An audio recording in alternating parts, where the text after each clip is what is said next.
طلع البدر علينا من ثنيات الوداع.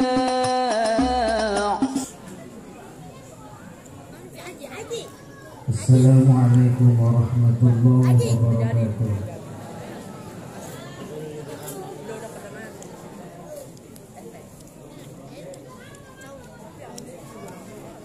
Tinggi.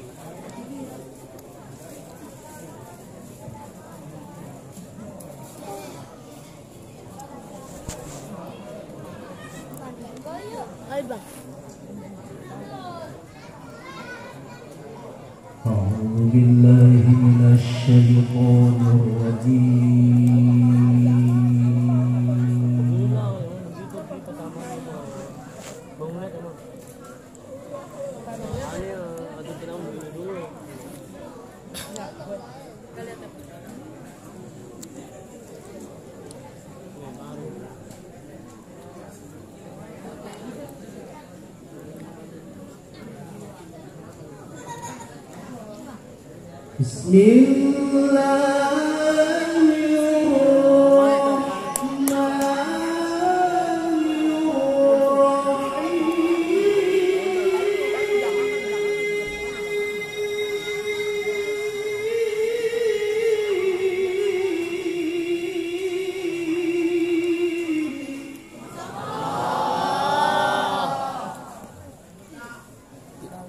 Video cek.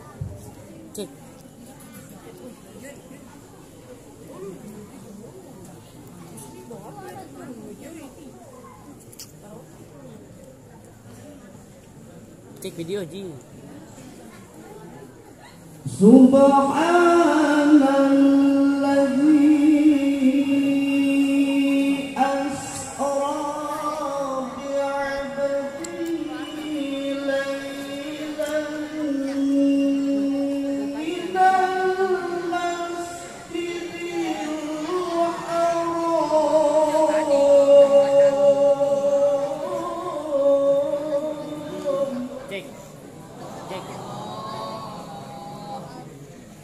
Cek.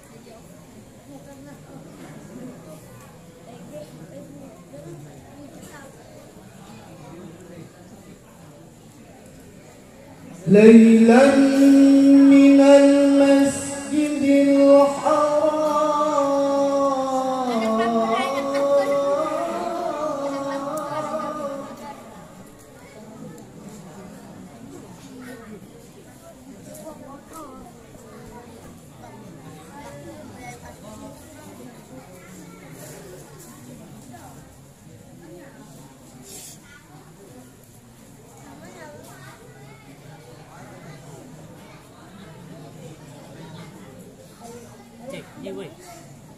Subhanalladzi asra bi'abdihi laylan minal masjidil haram ilal masjidil aqsa alladzi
موسى الكتاب وجعلناه هدى لبني إسرائيل.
Pisang tuh, pisang. Mana nggak video? Cek video ini.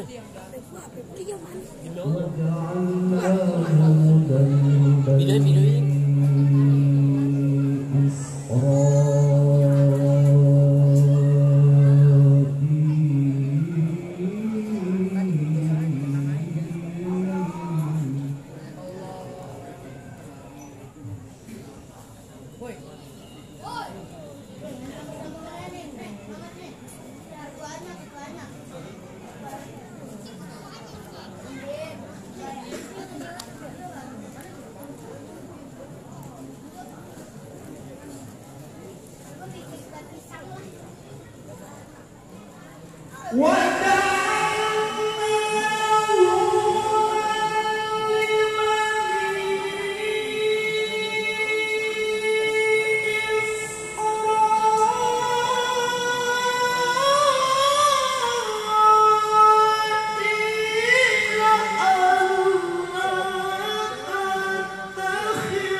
لتفسدن في الأرض مرتين ولتعلن علوا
لتفسدن في الأرض مرتين ولتعلن علوا كبيرا.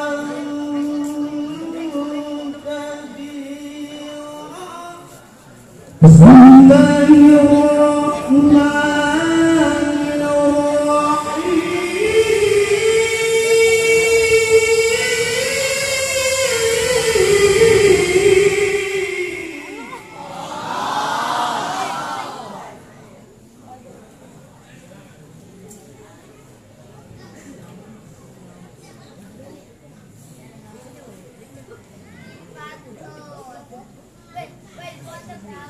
لا أقسم بهذا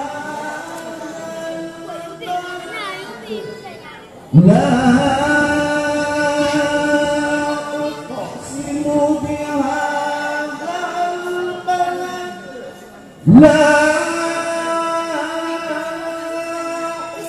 أقسم بهذا البلد وأنت حل بهذا البلد وأنت حل بهذا البلد وأنت حل بهذا البلد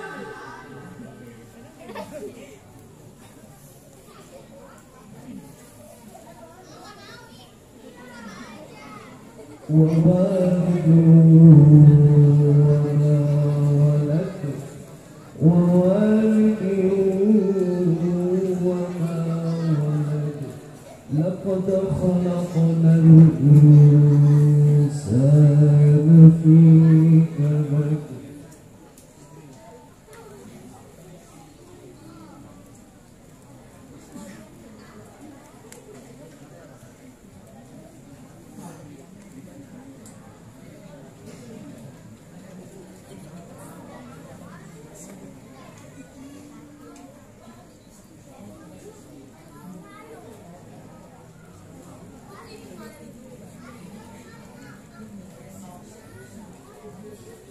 لا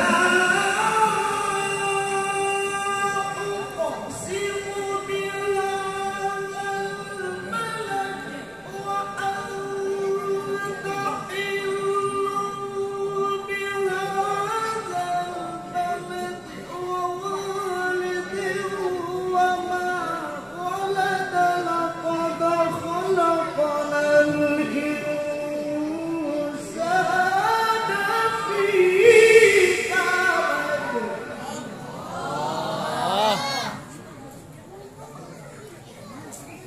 صدق الله العظيم. السلام عليكم ورحمة الله وبركاته. السلام عليكم ورحمة الله وبركاته. الحمد لله على ما أنعم وعلى ما تكرم. اللهم صل وسلم وبارك وكرم على سيدنا محمد الحبيب الأعظم وعلى آله وصحبه ومن على سلكه انتظر. أما بعد. الحمد لله. Para habaib, para kiai, para asatidzah, hadirin wal hadirat yang dimuliakan oleh Allah Subhanahu wa taala. Di malam hari yang mulia ini kita sama-sama berkumpul di dalam memperingati Isra dan Mi'raj baginda yang agung Nabi besar Muhammad sallallahu alaihi wasallam, dan juga memperingati haul almarhumah yaitu Hajjah Khafifah binti Asmar yang mudah-mudahan diangkat derajatnya oleh Allah Subhanahu wa taala. Hadirin wal hadirat yang dimuliakan Allah,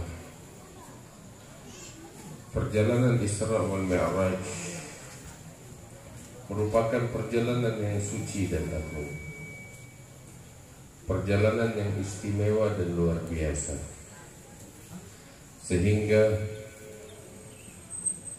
perjalanan agung tersebut diabadikan oleh Allah Ta'ala di dalam Al-Quran. Allah Ta'ala berfirman, Subhanalladzi asra bi'abdihi laylan minal masjidil harami ilal masjidil aqsa alladzi barakna hawlahu linuriyahu min ayatina innahu huwas sami'ul basir. Allah Ta'ala berfirman di dalam Al-Quran, Maha suci Allah yang telah memperjalankan hamba dari Masjidil Haram ke Masjidil Aqsa yang diberkahi sekelilingnya oleh Allah Ta'ala, agar kami perlihatkan kepadanya tanda-tanda kami, agar kami perlihatkan kepadanya tanda-tanda kami. Innahu huwas sami'ul basir, sesungguhnya dia maha mendengar dan maha melihat. Hadirin wal hadirat yang dimuliakan Allah, perjalanan Isra wal Mi'raj adalah perjalanan ibadah dari masjid ke masjid. Perjalanan Isra wal Mi'raj adalah pelajaran yang penting, perjalanan untuk mengambil ilmu dan mengambil pelajaran. Sebab Allah Ta'ala menyatakan dinuriyahu min ayatina, agar kami perlihatkan kepadanya tanda-tanda kami. Sehingga di dalam perjalanan Isra wal Mi'raj Allah Subhanahu wa Ta'ala memperlihatkan pada Nabi Muhammad sallallahu alaihi wasallam banyak pelajaran-pelajaran yang penting, perumpamaan dari umatnya yang menjadi pelajaran penting untuk dipetik dan diambil. Sehingga di antara yang bisa kita petik, yang bisa kita ambil dari perjalanan Isra wal Mi'raj, di antaranya adalah perjalanan Isra mengajarkan kepada kita bagaimana kita mengambil keberkahan, menjalin hubungan dengan para kekasih Allah, dengan orang-orang yang bertakwa, dengan orang-orang yang saleh yang diridhai oleh Allah Subhanahu wa Ta'ala. Perjalanan Isra mengajarkan kepada kita untuk menjalin hubungan dengan orang-orang yang bertakwa kepada Allah. Dan hal ini tersebut di dalam hadis-hadis yang sahih. Ketika Allah Ta'ala menyatakan bahwasanya perjalanan Isra adalah dari Masjidil Haram dan tujuannya menuju kepada Masjidil Aqsa. Tetapi kita akan dapati di dalam banyak hadis yang sahih, ketika Nabi Sallallahu Alaihi Wasallam berjalan bersama malaikat Jibril alaihissalam, menempuh perjalanan yang panjang itu, beliau tatkala keluar dari kota Mekah, dari Masjidil Haram, beliau tidak langsung menuju kepada Masjidil Aqsa yang menjadi tujuan utamanya, tetapi beliau diajak untuk bersinggah oleh malaikat Jibril ke banyak persinggahan. Di antaranya ketika beliau melakukan perjalanan menunggangi Burak, Jibril membawa Nabi Muhammad SAW untuk singgah di bawah satu pohon yang besar. Untuk singgah di bawah satu pohon yang besar. Kemudian Jibril mengatakan kepada Nabi Muhammad SAW, "Ya Muhammad, inzil wa salli hahuna." Wahai Muhammad, turunlah kamu dari tungganganmu dan salatlah kamu di tempat ini.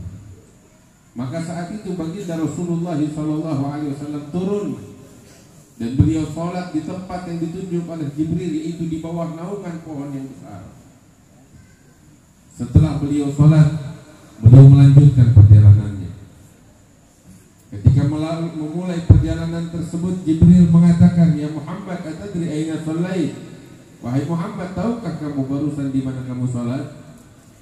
Maka Rasulullah mengatakan, "La ya Jibril." Tidak wahai Jibril. Di mana gerangan? Maka beliau atau Sayyidina Jibril mengatakan, "Engkau wahai Nabi Muhammad barusan salat di tempat yang berkah." Tempat apa? Ini adalah pohon di mana dahulu Nabi Musa alaihissalam pernah bernaung dan berdoa di bawahnya.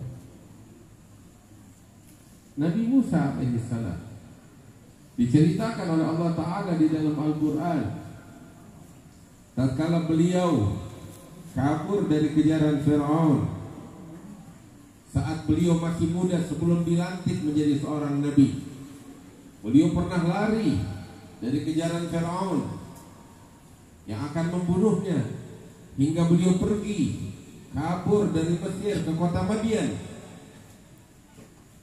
Dan saat di perjalanan, sesampainya di kota Madian, beliau melihat ada pohon yang besar, beliau berteduh di bawahnya.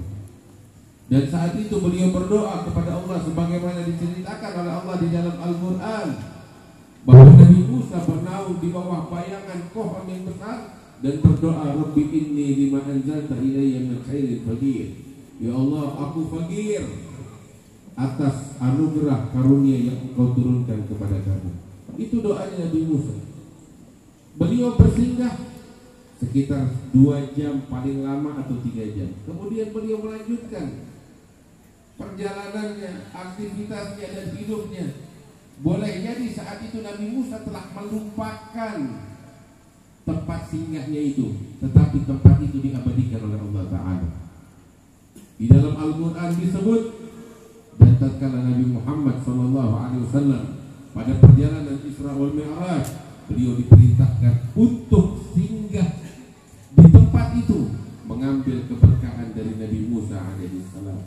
Padahal Nabi Muhammad SAW jauh lebih agung martabatnya di sisi Allah daripada Nabi Musa, dan beliau adalah sumber segala keberkahan dan kebaikan, penyebab turunnya anugerah dari Allah. Tetapi walau demikian, Allah memerintahkan kepada Nabi Muhammad untuk mengambil berkah, sekalipun itu dari Nabi Musa yang jauh martabatnya di bawah dirinya.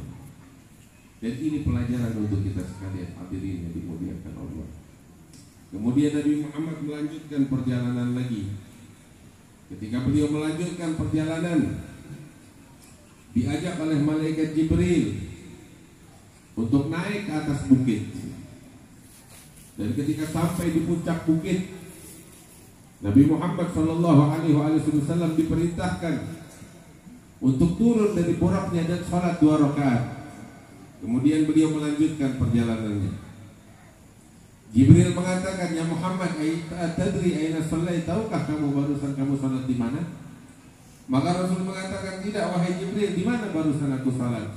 Maka Jibril mengatakan, "Engkau barusan salat di atas bukit Tur Sina tatkala Nabi Musa bermunajat kepada Allah Subhanahu wa taala." naik ke atas bukit. Berapa banyak di muka bumi ini gunung dan bukit, tetapi kenapa hanya bukit itu saja yang dituju pada perjalanan Isra wal Mi'raj? Bukit yang istimewa karena dahulu pernah dipijak oleh Nabi Musa alaihissalam tatkala bermunajat kepada Allah Subhanahu wa taala dan berbicara kepada Allah. Lanjut lagi perjalanan hingga beliau diperintahkan untuk salat 2 rakaat, mengambil keberkahan dari suatu tempat yang istimewa. Setelah beliau sholat dan mengambil berkah, Jibril bertanya, tahukah Muhammad engkau barusan sholat di mana? Nabi mengatakan, tidak wahai Jibril, di mana barusan aku sholat? Maka beliau dijawab oleh Jibril, engkau sholat di Baitul Lahim haitsu wulida Isa. Di Baitul Lahim, tempat di mana dilahirkan Nabi Isa ibnu Maryam. Proses kelahiran Nabi Isa begitu agung, merupakan mukjizat yang hebat yang diceritakan oleh Allah Ta'ala di dalam Al-Quran, dan tempat kelahirannya diabadikan oleh Allah Ta'ala, dan Nabi Muhammad diperintahkan untuk datang ke tempat itu dan mengambil keberkahan dari tempat suci dan mulia tersebut. Hadirin yang dimuliakan oleh Allah Subhanahu wa Ta'ala, ini pelajaran bagi kita sekalian.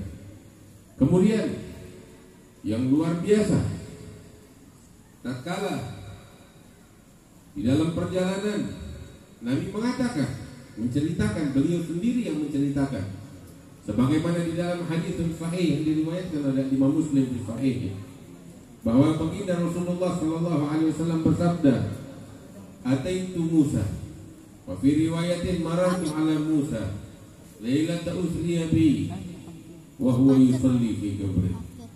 Aku mendatangi Nabi Musa, kata Rasulullah sallallahu alaihi wasallam, pada malam aku di-Isra dan di-Mi'rajkan oleh Allah. Dan ketika aku mendatangi Nabi Musa, aku dapati beliau, yaitu Nabi Musa, sedang sholat di dalam kuburnya. Artinya apa? Nabi Muhammad datang ke kuburan Nabi Musa, dan mereka para nabi, mereka hidup di dalam kuburan mereka, sholat kepada Allah Subhanahu wa Ta'ala. Mereka hidup di dalam kuburan mereka, sebagaimana di dalam hadis, innallaha harramal arda an ta'kula ajsadal anbiya wa innal anbiya ahya fi quburihim yusallun. Di dalam riwayat disebutkan bahwasanya Allah mengharamkan bumi untuk memakan jasadnya para nabi ketika mereka wafat dan dikubur. Dan mereka para nabi hidup di dalam kuburan mereka dan mereka sholat di dalam kuburan mereka. Dinyatakan di dalam hadis demikian, sehingga ketika Rasul sallallahu alaihi wasallam mendatangi dan berziarah ke kuburan Nabi Musa alaihi salam, beliau mengatakan, aku mendatangi Nabi Musa dan aku dapati dia sedang sholat di dalam kuburannya. Artinya Nabi Muhammad pada malam Isra wal Mi'raj berziarah kubur, dan kuburan yang diziarahi adalah kuburan Nabi Musa alaihi salam.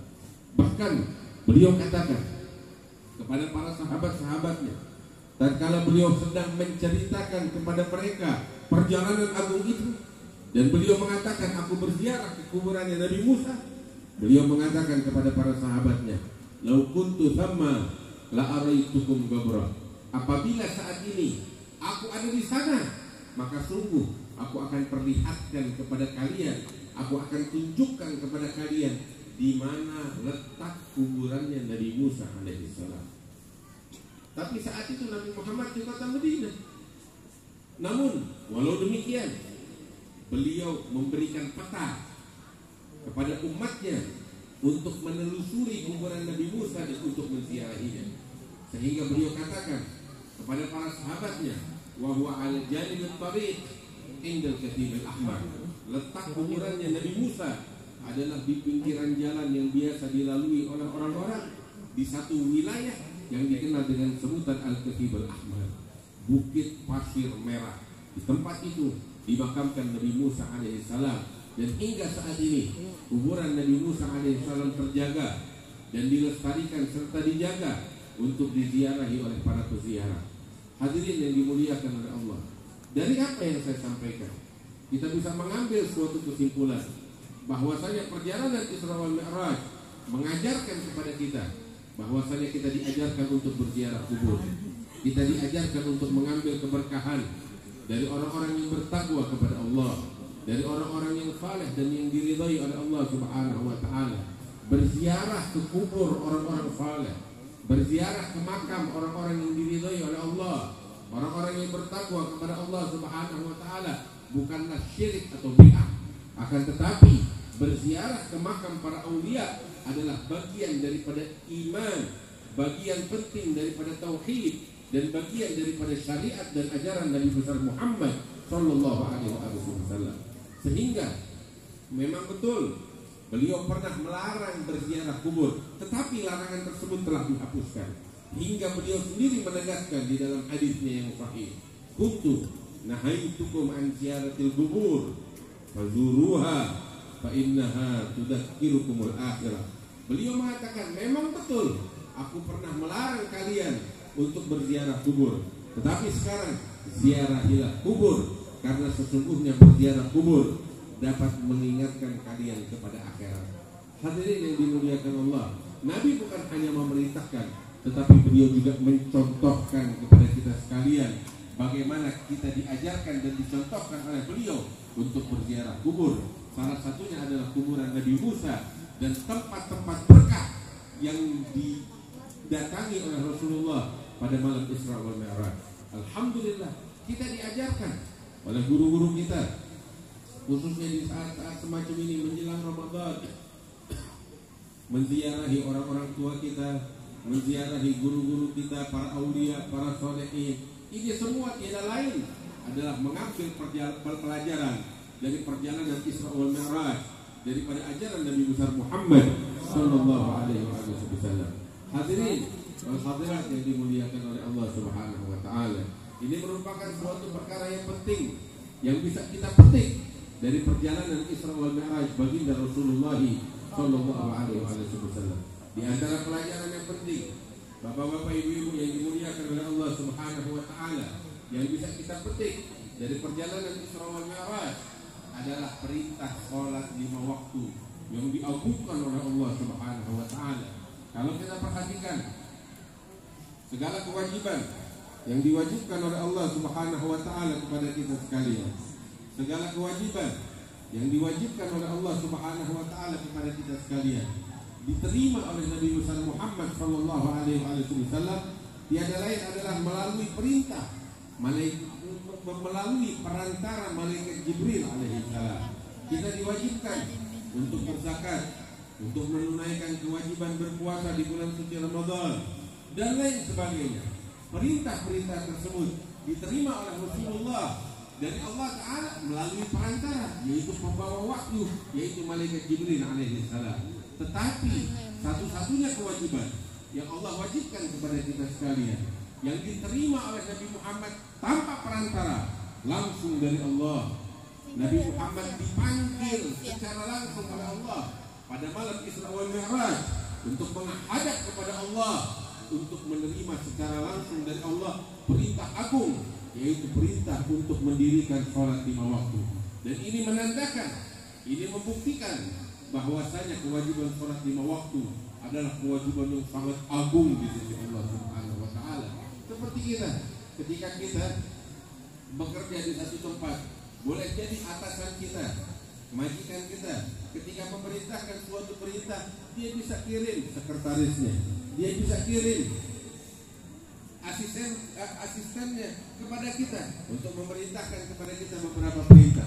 Tetapi ketika ada perintah, ada urusan yang sangat besar, yang sangat agung, beliau nggak mengirim asistennya, beliau nggak mengirim perantaranya, tetapi dia panggil langsung kita untuk menerima secara langsung perintah, karena memang ini perintah yang agung dan besar. Demikian halnya dengan sholat yang diperintahkan oleh Allah. Nabi Muhammad langsung dipanggil oleh Allah Ta'ala untuk menerima secara langsung dari Allah kewajiban sholat 5 waktu. Dari 50 waktu, bapak-bapak, ibu-ibu, diringankan oleh Allah menjadi 5 waktu. Bayangkan, kita sekarang diperintahkan oleh Allah Ta'ala 5 waktu: sholat subuh, zuhur, asar, maghrib, dan isya. Ini 5 waktu. Tadinya aslinya adalah 50 waktu. Bukan 50 rakaat. Ini 50 waktu, 5 waktu yang kita lakukan, total rakaatnya 17 rakaat. Tetapi 50 waktu itu bukan rakaat, 50 waktu. Berapa rakaat? Allah a'lam. Hanya Allah yang tahu berapa rakaat yang akan diperintahkan kalau itu terjadi. Tetapi diringankan oleh Allah Ta'ala dari 50 waktu menjadi 5 waktu. Kalau 50 waktu tidak diringankan, habis seluruh umur kita hanya untuk sholat. Nggak bisa kita beraktivitas, nggak bisa kita istirahat, nggak bisa kita makan dan minum. Kita dikasih oleh Allah sehari semalam 24 jam. Kalau 24 jam ini kita diperintahkan untuk melakukan sholat sebanyak 50 waktu sehari semalam, hampir setiap 25 menit sekali kita harus sholat. Iya kan? Hampir setiap 25 menit sekali kita harus sholat. Dan itu susah. Kapan kita mau tidur? Kapan kita mau istirahat? Tetapi karunia dari Allah, anugerah dari Allah, bapak-bapak, ibu-ibu, kita diringankan oleh Allah Ta'ala dari 50 menjadi 5. Tetapi yang istimewa tahu apa? Bukan hanya sekadar diringankan. Dari 50 waktu jadi 5 waktu. Kita hanya mengerjakan sholat 5 waktu, tetapi pahalanya nggak kurang. Kewajibannya dikurangi, diringankan dari 50 ke 5, tetapi pahalanya nggak berkurang. Hingga Allah Ta'ala mengatakan itu adalah 5 waktu yang kalian kerjakan, tetapi pahalanya adalah pahala 50 waktu dari Allah Subhanahu wa Ta'ala. Anugerah besar dari Allah, bapak-bapak, ibu-ibu. Karena itu jangan kita sia-siakan, jangan kita sepelekan kewajiban sholat 5 waktu yang diperintahkan oleh Allah Subhanahu wa Ta'ala. Sebab sholat, ibu-ibu, bapak-bapak, merupakan tiang dan fondasi agama. Rasul sallallahu alaihi wasallam beliau bersabda di dalam hadisnya, "As-salatu imaduddin, wa man aqamaha faqad aqamaddin, wa man tarakaha faqad hadamaddin." Salat adalah tiang agama. Barang siapa yang mendirikannya, maka sungguh dia telah mengokohkan tiang dan fondasi agamanya. Namun yang meninggalkan salat, maka sungguh dia telah menghancurkan tiang dan fondasi daripada agamanya. Hadirin yang dimuliakan oleh Allah Subhanahu wa Ta'ala, saking agungnya kewajiban salat 5 waktu, saking pentingnya kewajiban salat 5 waktu yang diperintahkan oleh Allah Subhanahu wa Ta'ala, sehingga dari sejak anak-anak mereka harus kita biasakan menjalankan kewajiban salat 5 waktu. Sampai kita semuanya tahu, bapak-bapak, ibu-ibu, ketika anak-anak belum mencapai usia akil baligh, mereka tidak diwajibkan melakukan kewajiban yang diwajibkan oleh Allah Ta'ala di dalam agama ini, hingga mereka mencapai usia akil baligh. Tetapi khusus perkara salat 5 waktu, sekalipun anak-anak yang belum baligh tidak diwajibkan untuk menjalankan salat, tetapi wajib bagi orang tua, wajib bagi orang tua yang memiliki anak usia 7 tahun untuk memerintahkan mereka melaksanakan salat. Wajib bagi orang tuanya. Sehingga baginda Nabi besar Muhammad sallallahu alaihi wasallam beliau mengatakan di dalam hadisnya yang sahih, "Muru auladakum bis salati fis sab'a wadribuhum ala tarkiha fil 'ashar wa farriqu bainahum fil madajih." Nabi sallallahu alaihi wasallam mengatakan, perintahkan anak-anak kalian untuk melaksanakan sholat ketika usia mereka 7 tahun. Bapak-bapak, ibu-ibu, siapa di antara kita yang punya anak 7 tahun atau lebih, maka setiap kali masuk waktu sholat, masuk waktu subuh, masuk waktu zuhur, masuk waktu asar, atau waktu maghrib, atau waktu isya, ketika masuk waktu sholat, betul mereka nggak wajib melaksanakan sholat, tapi kita sebagai orang tua, kita wajib memerintahkan mereka.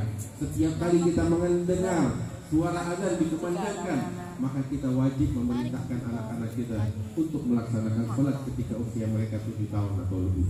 Sampai Nabi Muhammad mengatakan, "Wadribuhum ala tarkiha fil 'ashar." Pukul anak kalian kalau mereka berani meninggalkan sholat tatkala usia mereka 10 tahun, kata Rasulullah SAW. Kenapa demikian? Sebab Nabi ingin anak-anak kita tumbuh dan mereka terdidik, mereka paham betul betapa besar perkara sholat di mata Allah Subhanahu wa Ta'ala. Sebab Allah Ta'ala mengatakan di dalam Al-Quran, ya ayyuhalladzina amanu qu anfusakum wa ahlikum nara wa quduhan nasu wal hijara 'alaiha malaikatun ghiladun shidadun la ya'sunallaha ma amarahum wa yaf'aluna ma yu'marun. Allah Subhanahu wa taala mengatakan di dalam Al-Qur'an, wahai orang-orang yang beriman, lindungilah diri kalian dan keluarga kalian dari siksa api neraka. Orang yang meninggalkan sholat secara sengaja, bapak-bapak, ibu-ibu, apapun alasannya, sholat nggak boleh kita tinggalkan. Apapun alasannya, sholat tidak boleh kita undur dari waktunya. Nggak boleh kita melakukan sholat di luar daripada waktunya. Tetapi kita jalankan sholat dalam keadaan berjamaah di masjid di awal waktu. Orang yang menyepelekan perkara sholat hingga berani meninggalkan sholat, itu adalah orang yang rugi, orang yang sial, orang yang dimurkai oleh Allah Subhanahu wa taala. Hingga disebutkan di dalam suatu athar bahwasanya man taraka sholata muta'ammidan kutiba ismuhu ala babi jahannam fulan ibnu fulanin la budda min dukhulin nar. Barang siapa yang meninggalkan sholat secara sengaja, maka ditulis namanya oleh Allah Ta'ala di atas pintu api neraka. Na'udzubillah. Bapak-bapak, ibu-ibu, alangkah sedihnya, alangkah sialnya orang yang namanya tertulis di atas pintu api neraka. Yang beruntung adalah yang ditulis namanya di atas pintu surga. Tapi kalau ditulis namanya di atas pintu neraka, ini adalah orang yang sial, orang yang rugi, orang yang binasa di dunia dan di akhirat. Nabi SAW atau di dalam riwayat disebutkan, orang yang meninggalkan sholat secara sengaja namanya ditulis di atas pintu api neraka. Bunyi tulisannya adalah fulan ibn fulan la budda min dukhulin nar. Fulan bin fulan yang meninggalkan sholat secara sengaja wajib masuk ke dalam api neraka melalui pintu ini. Na'udzubillah min dzalik. Hadirin dan hadirat yang dimuliakan Allah, hati-hati, jangan kita meninggalkan sholat, akan tetapi kita menjalankan kewajiban sholat dengan benar. Dan ketika kita menjalankan sholat, bapak-bapak, ibu-ibu yang dimuliakan Allah, usahakan agar kita melaksanakan sholat 5 waktu dalam keadaan berjamaah di masjid di awal waktu. Sebab la sholata di jaril masjid illa fil masjid. Tidak ada sholat bagi tetangga masjid melainkan di masjid. Apa artinya seseorang di antara kita atau masyarakat kita membangun masjid yang megah, tetapi setelah masjid dibangun kita nggak sholat di masjid? Sekalipun kita sholat di rumah nggak berjamaah. Rugi orang yang semacam ini. Orang yang sholat berjamaah di masjid, pahalanya itu lebih besar di sisi Allah daripada sholat sendiri. Ya, lebih besar seberapa banyak? Lebih afdal daripada 27 kali lipat sholat sendiri. Orang yang sholat berjamaah. Dan orang yang sholat berjamaah, sekalipun sholatnya banyak kekurangan, banyak kecacatan dari segi adab dan kekhusyuan, akan tetapi ketika dia melaksanakan sholat berjamaah, kecacatan dan kekurangan itu diperbaiki oleh Allah, dimaafkan oleh Allah, dan dicatat sebagai sholat yang sempurna dan diterima oleh Allah Subhanahu wa taala. Karena itu bapak-bapak, ibu-ibu, didik anak-anak kita, keluarga kita untuk menjalankan kewajiban sholat 5 waktu sekalian. Ibu-ibu yang dimuliakan Allah, di sini saya lihat hadir ibu-ibu yang sangat banyak. Mudah-mudahan kita semuanya dimasukkan ke dalam surga. Ibu-ibu mau masuk surga apa enggak? Insya Allah semuanya masuk surga. Tapi surga enggak gratis ibu-ibu. Iya, ada usaha. Gak cukup cuma sekedar amin kita doa, tapi kita harus ada usaha. Kita harus berbuat. Baginda Nabi besar Muhammad SAW menegaskan demikian. Dan ambil kabar gembira, ibu-ibu nih yang ada di sini dan yang ada di depan saya di samping, ya, bagi ibu-ibu masuk surga mudah sekali. Dibukakan segala pintu oleh Allah Ta'ala, kemudahan bagi kaum wanita untuk masuk ke dalam surga. Kita orang laki, bapak-bapak, mau masuk surga susah. Kok susah? Iya, tanggung jawab kita banyak, bener nggak? Kewajiban sholat 5 waktu di masjid, sholat Jumat, kita punya tanggung jawab istri dan anak keluarga kita banyak. Nggak mudah kita orang laki masuk surga. Tapi ibu-ibu mau masuk surga mudah, gampang ibu-ibu. Mau nggak kira-kira? 4 perkara kata Nabi Muhammad. 4 perkara. Iya. Dengan 4 perkara ini kalau dijalankan ibu-ibu masuk surga. Masya Allah, enak banget. Mau nggak bapak-bapak? Iya. Kalau cuma 4 perkara masuk surga, Nabi yang bilang. Allah, apa Nabi Muhammad katakan? Beliau bilang di dalam hadisnya, "Idza shallatil mar'atu khamsaha wa shamat syahraha wa hafizat farjaha wa ata'at zawjaha qila laha udkhuli min ayyi abwabil jannati." Itu Nabi sallallahu alaihi wasallam bilang, apabila seorang perempuan dia sholat 5 waktu dengan sempurna. Pertama apa ibu? Sholat 5 waktu. Yang kedua kata Nabi Muhammad, wasomat syahraha, dia puasa dengan benar dan baik di bulan suci Ramadan. Ini sebentar lagi bulan Ramadan bakal datang. Mudah-mudahan Allah kasih kita panjang umur, dapetin bulan suci Ramadan dalam keadaan taat kepada Allah, dalam keadaan sehat, walafiat, dalam keadaan yang diridhai oleh Allah Subhanahu wa taala. Hadirin yang dimuliakan Allah, Nabi bilang, seorang perempuan kalau sholatnya benar dan baik, dia laksanakan dengan bagus. Kemudian yang kedua, dia tunaikan kewajiban puasanya di bulan suci Ramadan dengan baik dan sempurna. Itu yang kedua ibu-ibu. Yang ketiga Nabi Muhammad bilang, wa hafizat farjaha, seorang wanita menjaga kemaluannya dari yang haram. Dia menjaga kehormatannya dengan menutup auratnya ibu-ibu. Alhamdulillah kita kalau hadir di sini kita senang. Ibu-ibu di sini tutup aurat, pakai jilbab. Ini kewajiban yang Allah wajibkan. Dan ini merupakan tanda seorang wanita menjaga kehormatannya. Tetapi menutup aurat bukan cuma kalau lagi ada maulid macam begini, atau kalau ada pengajian macam begini. Ntar pagi-pagi belanja sayur rambut kemana-mana.